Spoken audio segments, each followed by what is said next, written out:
I'm so fed up of the double standards on all of this. Hundreds and hundreds of thousands of Muslims have been killed in the last 12 years by Bashar al-Assad and other Muslims in the civil war in Syria. There's no one on the streets of Sydney or Melbourne. There's no one on the streets of London. We have seen hundreds of thousands of people killed in the last decade in Yemen, Muslims being killed.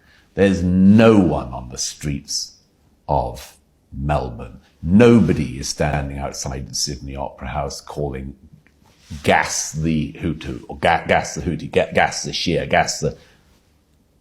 Nobody's marching for the dead Muslims in Yemen. Their co-religionists, we're always told about, care so much about their co-religionists, don't give a damn about their co-religionists. They really don't. Muslims do not love other Muslims. They have no love for them. They have no love for the Palestinian peoples. None. If they had any, the Jordanians would have taken in the West Bank Palestinians, the Egyptians would have taken in the territory they used to run, the Gaza, and own the Gaza, and they would have taken in the Palestinians from the Gaza.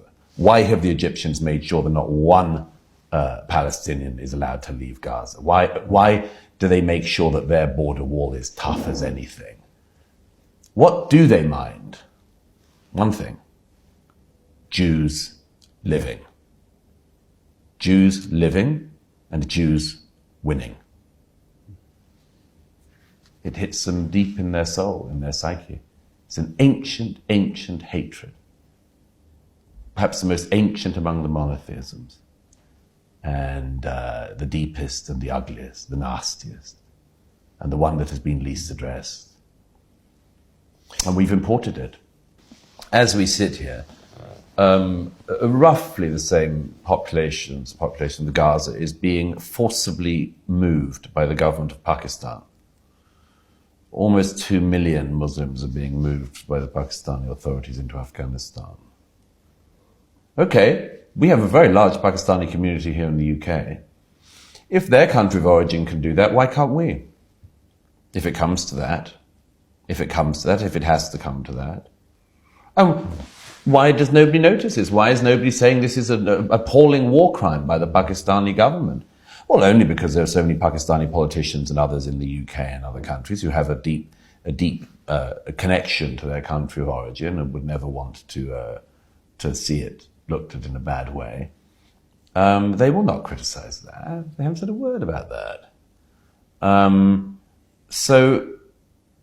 No, I think that if you are zooming in on Israel, lambasting Israel, and are basically not bothered with everything else in the world, you're not motivated by anything other than being anti-Jewish, anti-Semitic, of course. And it just has to be said. I mean, I've said this so many times that I tire myself with it, but it's necessary to say anti-Semitism is a shapeshifter. It's a shape-shifting virus. It can come from anywhere.